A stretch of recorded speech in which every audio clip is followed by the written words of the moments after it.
You ask Tiger to solve. This deals with linear equations with one unknown.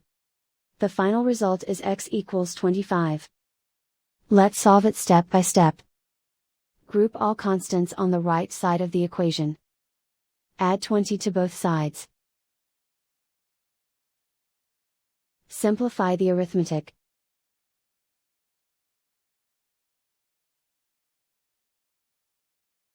Isolate the x.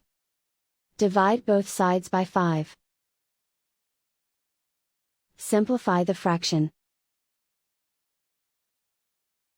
Find the greatest common factor of the numerator and denominator. Factor out and cancel the greatest common factor.